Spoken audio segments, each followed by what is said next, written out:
When my family kicked me out at 17, I thought I'd never come back. I was wrong.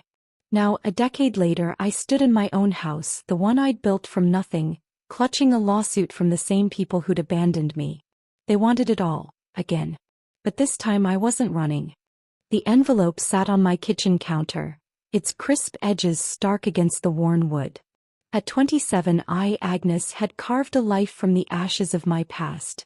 A modest bungalow in Boise, Idaho, my sanctuary after years of struggle. The return address, law offices of Kessler and Dunn, sent a chill through me, but the names inside, my parents Ellen and Roy and my twin sister Beth, were a knife to the heart. They were suing me for this house, the one I'd bought with every cent of my grit, claiming it was family property. The irony burned. They'd thrown me out at 17 to make room for Beth's baby, and now they wanted what I'd built without them. I stood frozen, the hum of the fridge the only sound, my mind a storm of memory and betrayal. The morning was crisp, sunlight filtering through my curtains, glinting off the coffee mug I'd painted at a workshop last year. A small rebellion against the chaos of my youth. I'd planned to spend the day prepping for a client meeting. My freelance graphic design business was finally stable, a testament to years of late nights and hustle. But the lawsuit changed everything.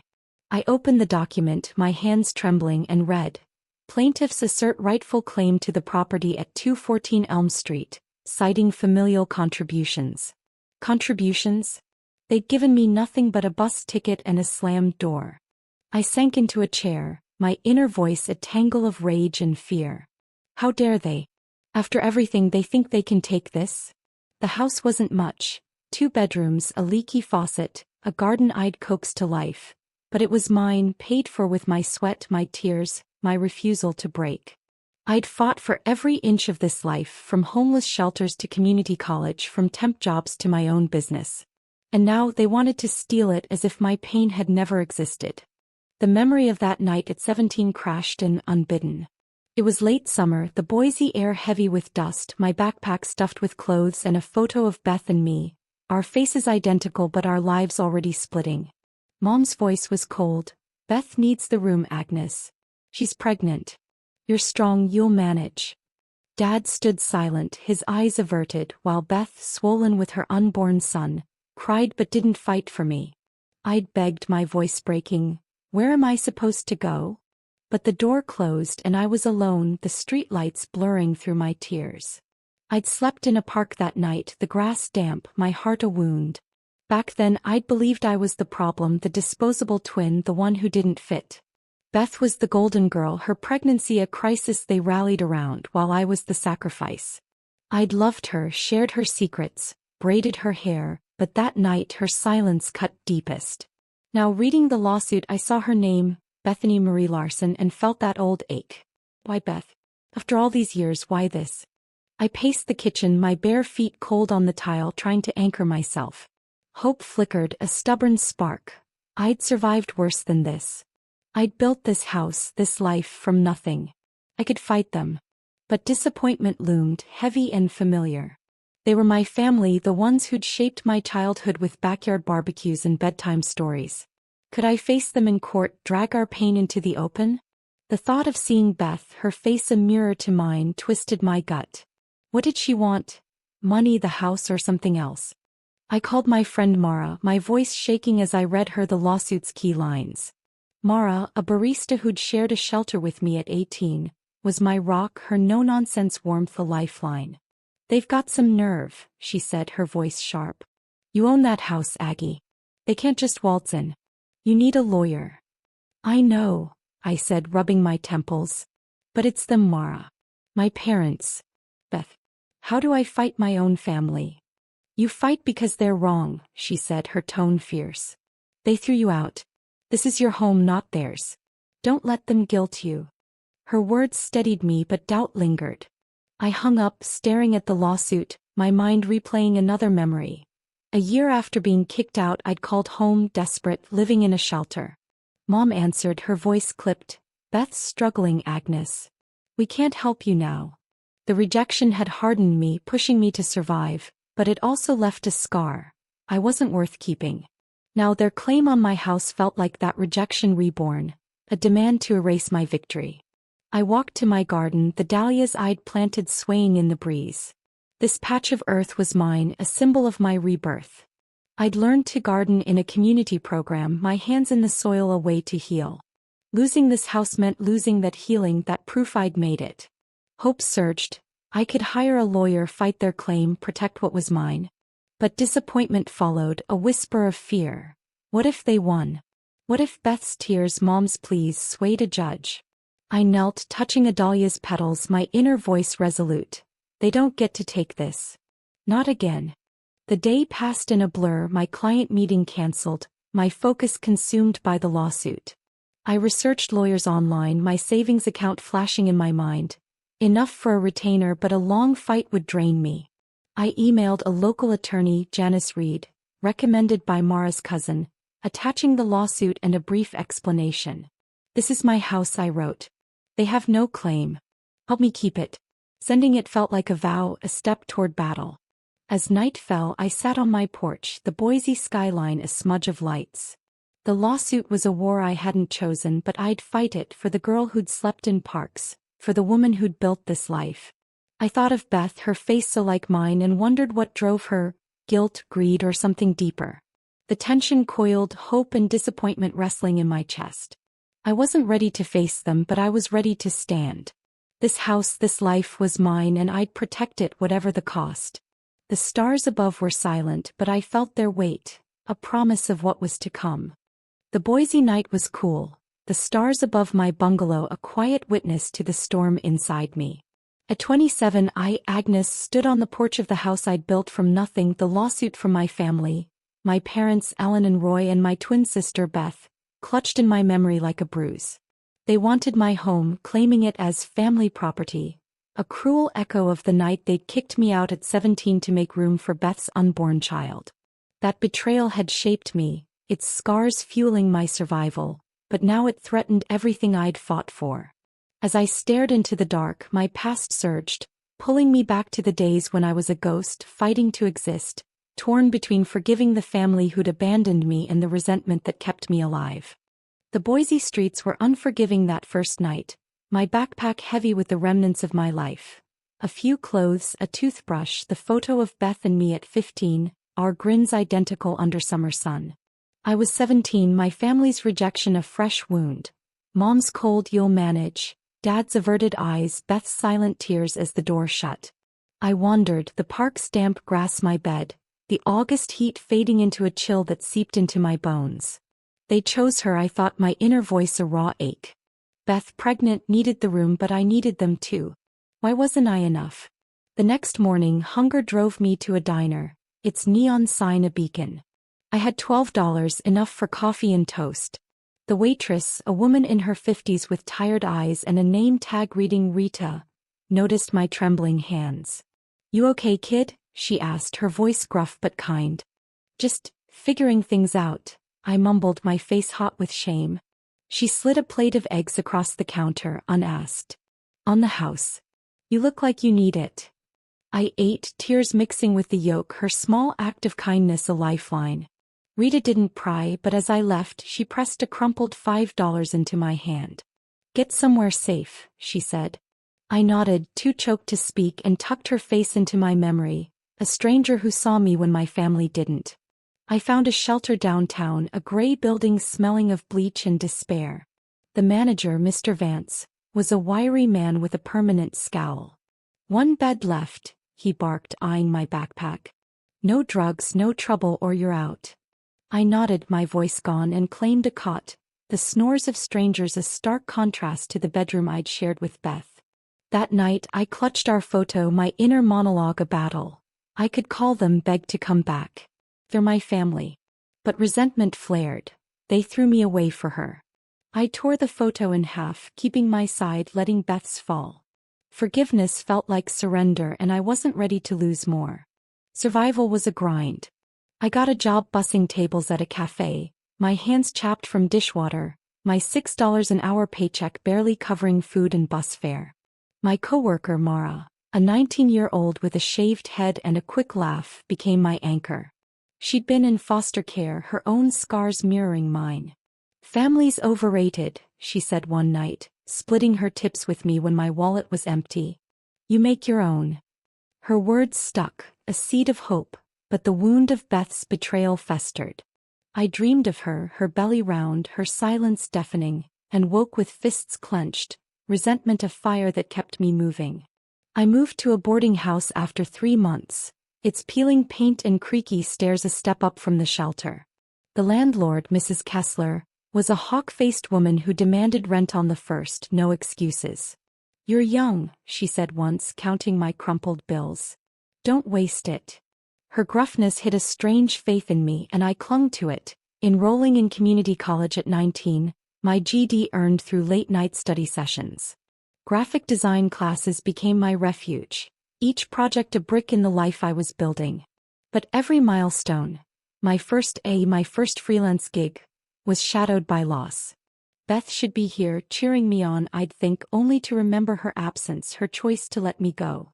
Forgiveness tugged at me, a whisper of the twin I'd loved, her giggles, our shared secrets. I'd mailed her a letter at 18, a tentative olive branch. I miss you. Can we talk? It came back unopened, returned to sender, scrawled in Mom's handwriting. The rejection hardened my resentment, a shield against their indifference. They don't get to hurt me again, I vowed, but the vow was heavy, a weight I carried through every step of my survival. The present, a turning point. Back in my bungalow, the lawsuit's words burned. Familial contributions. The lie stung, a mockery of my struggle. I sat at my kitchen table, Mara's voice from our call echoing, "Fight, Aggie. They don't own you." Her belief was a lifeline, but my inner conflict raged. Could I forgive them, let them back in, and risk another betrayal? Or did I hold fast to the resentment that had fueled my rise, the anger that had bought this house? The dahlias in my garden, their petals bright against the dawn, seemed to answer. You grew without them. Keep growing. A memory surfaced, sharp and clarifying. At 20, I'd seen Beth at a grocery store, her son toddling beside her, her face a mirror to mine but softer, worn. I'd frozen, my cart blocking the aisle, hope surging, she'll see me, hug me, explain. But she'd looked through me, her eyes blank, and turned away. The snub was a final cut, severing my hope for reconciliation. I'd gone home, cried, then signed up for my first design contract, channeling pain into purpose.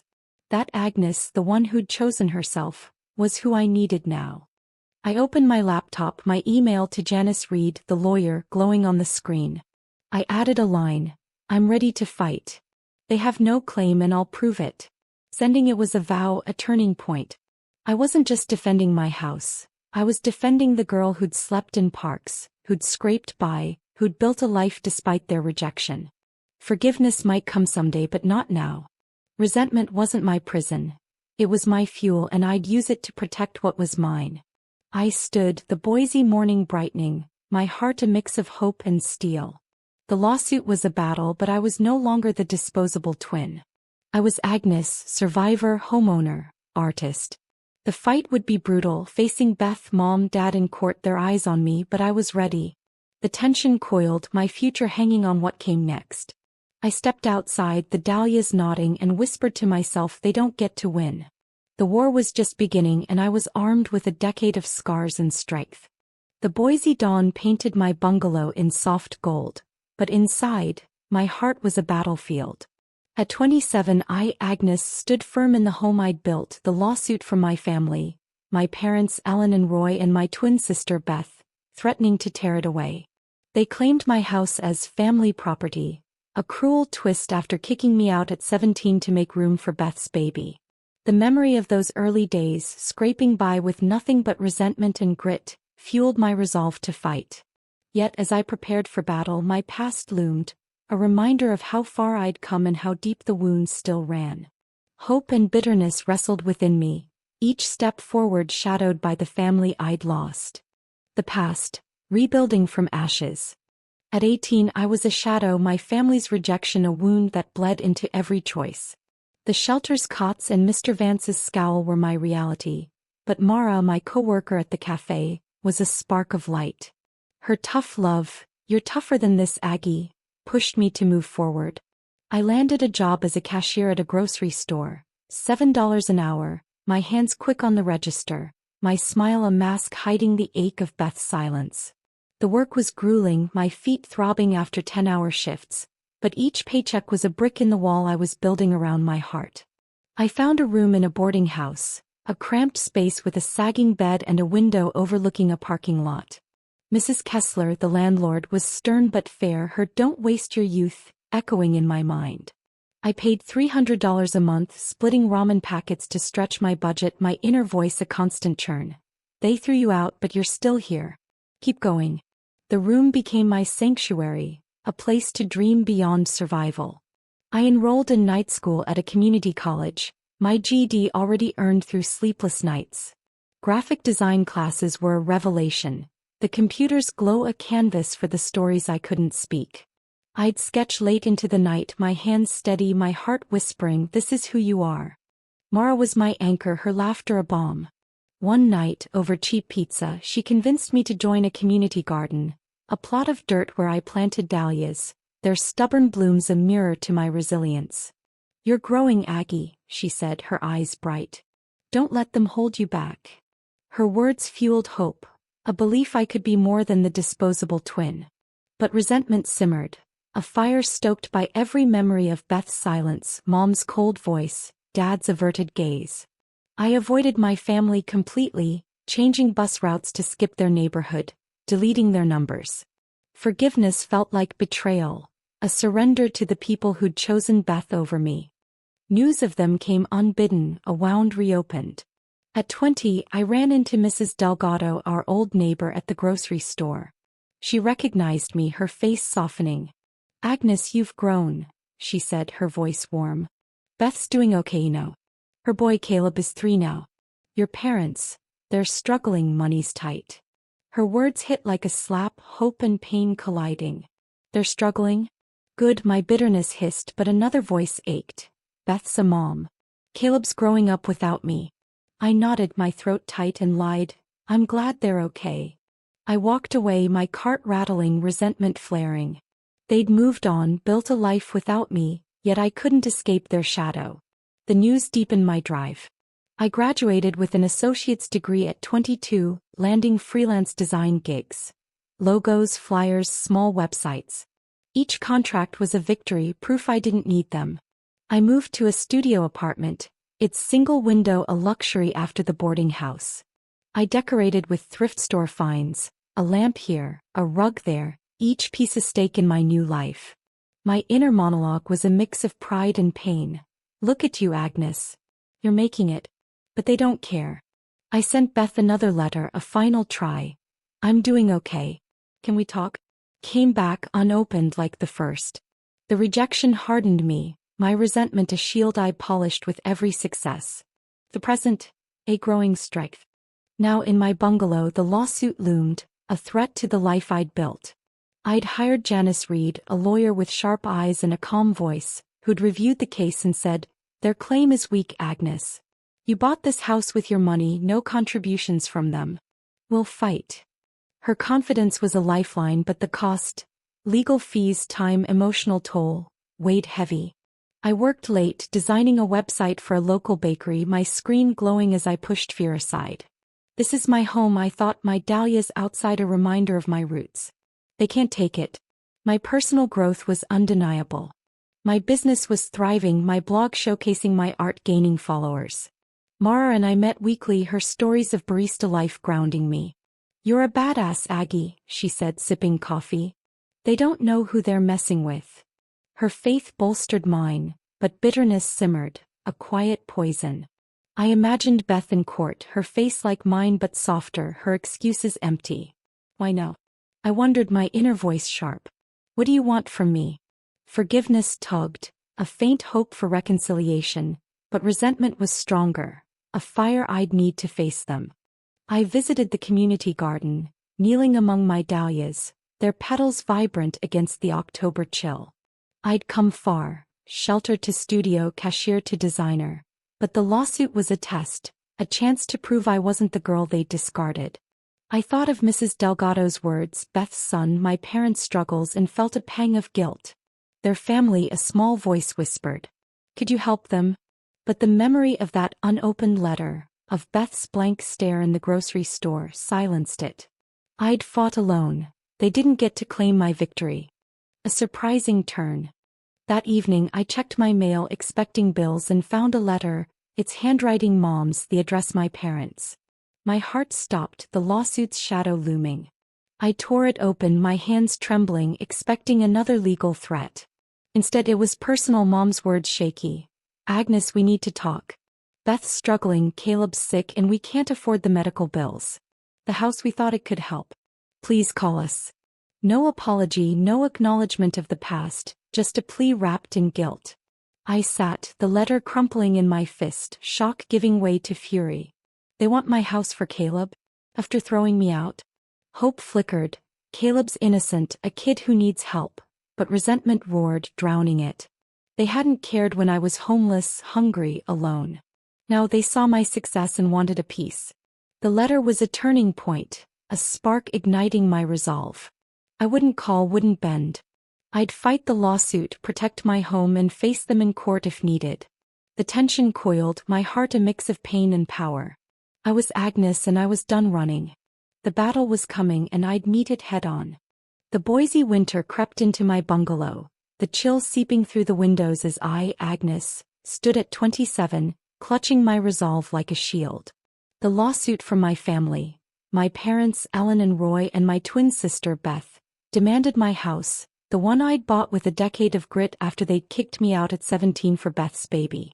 Their letter, Mom's plea for help with Caleb's medical bills, had ignited a fire, but the legal claim was a betrayal that cut deeper, a theft of the life I'd built from homelessness and heartbreak. My heart was a storm, betrayal, disbelief, anger. Yet beneath it, a cold clarity emerged, shaping a plan as sharp and unexpected as the winter frost. I wasn't the disposable twin anymore. I was ready to fight, and this time I'd play to win. The lawsuit's details, outlined by my lawyer Janice Reed, were a punch to the gut. They're claiming emotional and historical ties to the property, Janice said over coffee, her voice calm but firm. They argue the family home sale, when you were 17, funded Beth's care, entitling them to your current house's compensation. It's flimsy, Agnes. You bought this with your own money, no contributions from them. We can win, but it'll be ugly. I stared at my mug, the steam blurring my vision, my inner voice a roar. Emotional ties? They threw me out, left me to rot, and now they want my home? Betrayal clawed at me, the memory of that night. Mom's cold, you'll manage. Beth's silent tears, now layered with this audacity. Disbelief followed. How could they think they deserved anything from me after a decade of silence? Anger surged, a fire stoked by every unopened letter, every snub, every night I'd slept hungry while they built a life without me. They don't get to do this, I said, my voice low, trembling. I'll fight them, Janice. Whatever it takes. She nodded, jotting notes. Good. We'll need bank records, proof of your income, anything showing you bought this alone. And you might need to face them in court. Her words landed like a stone, the thought of seeing Beth, her face a mirror to mine, twisting my gut. Hope flickered. Maybe they'd back down, see their error. But disappointment was stronger. They'd chosen greed over guilt, and I'd matched their coldness with my own. The emotional storm raged as I drove home, the Boise streets slick with frost. I thought of Mara, my friend from those early days, and called her, spilling the lawsuit's details. They're monsters, she said, her voice fierce. You're not that scared kid anymore, Aggie. Show them. Her faith was a lifeline, but the betrayal cut deeper than I could explain.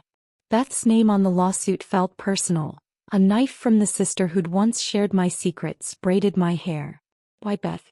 I wondered, my inner monologue a mix of pain and fury. Is it Caleb's bills, or do you just hate that I made it without you? A memory surfaced, sharp and raw. At 19 in my boarding house, I'd seen a news clipping about Beth's wedding, a small ceremony I wasn't invited to. I'd sat on my sagging bed, the dahlia I'd planted outside wilting, and cried not for the wedding but for the finality of her absence. I'd wanted to forgive, to believe she'd reach out, but her silence was a choice, just like Mom's unopened letters. Now their lawsuit was another choice, one I couldn't forgive. Anger hardened my resolve, a cold steel I'd need for what came next. I decided to confront Beth, not in court but face to face, to understand her motives before the legal battle consumed us. Janice advised against it, but I needed answers. I found Beth's number through Mrs. Delgado, our old neighbor, and called, my heart pounding. She answered, her voice so like mine it startled me. Agnes, she said, hesitant, wary. I got the lawsuit, I said, my voice steady but sharp. You're suing me for my house, Beth. My house. After everything, kicking me out, cutting me off. You think you deserve this? She was silent, then her voice cracked. It's not like that, Agnes. Caleb's sick, leukemia. We're drowning in bills. Mom thought your house could help. It's family, you know. Family. I snapped, anger spilling over. You stopped being my family when you let them throw me out at 17. I was homeless, Beth. I slept in parks, worked myself to death for this house. You don't get to claim it because you're struggling now. I didn't want you to go, she said, tears in her voice. I was scared, pregnant. I couldn't fight them. I'm sorry, Agnes, Sorry doesn't erase a decade, I cut in, my voice cold. You signed the lawsuit. You chose this. Why? She hesitated, then whispered, I thought you'd understand. For Caleb. Her words hit like a slap, guilt and rage colliding. Caleb's a kid, innocent, my heart whispered, but my anger roared back. They didn't care when I was suffering. Why should I now? You don't get to guilt me, I said, my voice shaking. This is my home, Beth. I'll fight you, all of you, to keep it. I hung up, my hands trembling, tears burning my eyes. The confrontation left me raw, but it clarified my path. Beth's tears, her plea for Caleb, weren't enough to undo her betrayal. That night I devised a plan, clever and cold, a legal counterstrike that would protect my house and hit them where it hurt. I met Janice the next day, my dahlias glowing outside as I laid it out. I want to countersue, I said, my voice firm. Not for money but for emotional distress, defamation, anything that shows their claim is baseless and malicious. And I want to make it public. File it so the court records are open, let Boise see who they are. Janice raised an eyebrow, her pen pausing. That's bold, Agnes. It'll cost more and it'll drag your family's name through the mud. You sure? I'm sure, I said, my heart steady despite the cost. They threw me out, ignored me for years, and now they're trying to steal my home. Let them face the consequences. The plan was ruthless, a mirror to their greed, but it was legal, calculated, and mine. By countersuing, I'd expose their lies, Mom's familial contributions, Beth's silence as complicity, while protecting my title. Public records would show their claim as a sham, a small-town scandal they'd brought on themselves. It wasn't about revenge, not entirely. It was about justice, about ensuring they'd never touch what I'd built. Hope surged, I could win, keep my house, prove my strength. But disappointment lingered, a pang for the family I'd once loved, the twin I'd braided hair with. Could I forgive them later after the fight? I wondered, but the thought of Beth's voice, her weak, "I'm sorry," fanned my anger. This wasn't just about a house. It was about my right to exist, to be Agnes, not their sacrifice. The tension coiled, the confrontation a spark for the war ahead. I stood in my garden, the dahlias defiant, and whispered, "This is mine." The battle was set and I was ready, but the cost, of family, of my own heart, hung heavy, a storm yet to break. The Boise spring bloomed fierce, my dahlias a riot of color outside my bungalow, a testament to the life I, Agnes, had built at 27. The lawsuit from my family, my parents Ellen and Roy and my twin sister Beth, loomed like a storm, their claim to my house a final betrayal after kicking me out at 17 for Beth's baby. I'd fought back, my countersuit for emotional distress a cold, legal blade, my heart a mix of anger and resolve. The confrontation with Beth, her tearful plea for her son Caleb, had hardened me, but also left cracks, guilt, loss, the ghost of the twin I'd loved. Now, as the legal battle peaked, I stood ready to execute a plan that was sharp, satisfying, and morally complex, a poetic justice that would free me forever. This was my reckoning, and I was no longer running. The courtroom was a small, wood-paneled room in downtown Boise, its air heavy with anticipation. I sat beside Janice Reed, my lawyer, my hands steady despite the pulse in my throat. Across the aisle my family sat, Mom's silver hair tight in a bun, Dad's shoulders slumped, Beth's face a mirror to mine but etched with strain. Caleb wasn't there, his illness a shadow over their claim, but I pushed guilt aside. He's not your burden, my inner voice insisted. They made their choices. The judge, a woman with sharp eyes, called the case and I braced myself, hope and fear wrestling in my chest. Janice presented our defense, her voice clear. Agnes Larson purchased this property with her own funds, earned through years of independent work. The plaintiffs have no legal or financial claim, and their assertion of familial contributions is baseless. She showed my bank records, mortgage documents, my tax returns, a paper trail of my solitary struggle. Their lawyer, a nervous man named Kessler, argued emotional ties, claiming the sale of our childhood home had supported Beth, entitling them to mine. It was weak and the judge's frown said she saw through it. My countersuit was the dagger. Janice laid it out. The plaintiff's frivolous claim has caused Ms. Larson's significant emotional distress, defaming her character by implying she owes them for her success. She submitted my evidence. Mom's unopened letters, Beth's silence, the years of abandonment. The courtroom stilled, Mom's gasp audible, Beth's eyes dropping. I felt a pang, their family even now, but resentment held firm. They tried to steal my home, my proof of survival. I wouldn't bend. The judge ruled swiftly. The plaintiff's claim is dismissed. Ms. Larson is the sole owner of 214 Elm Street.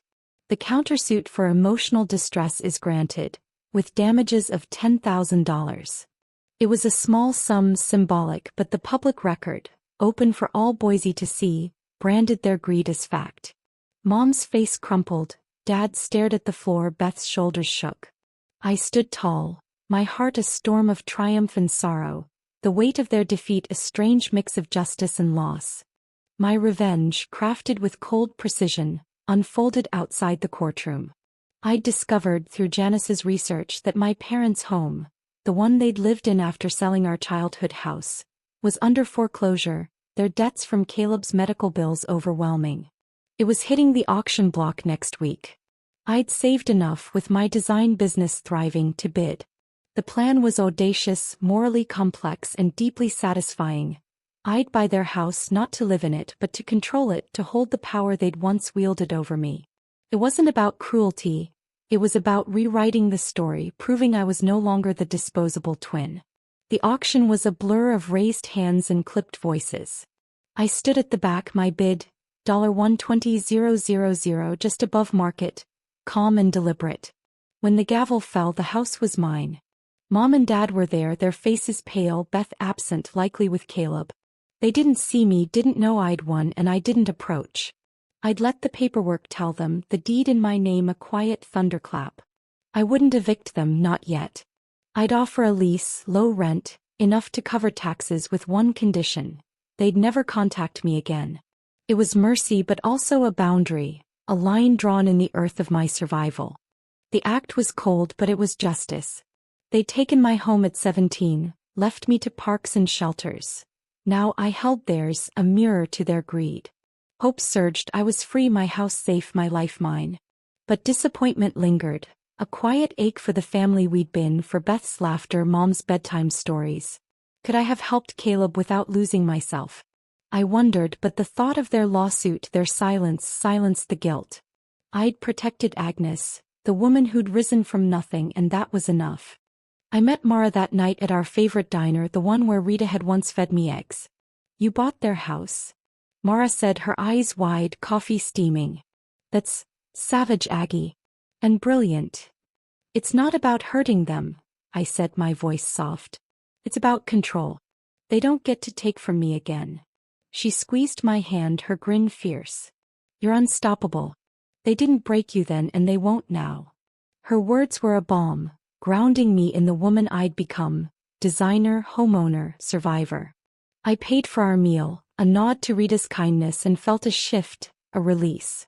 The resentment that had fueled me was fading, replaced by a quiet power, a freedom to choose my path.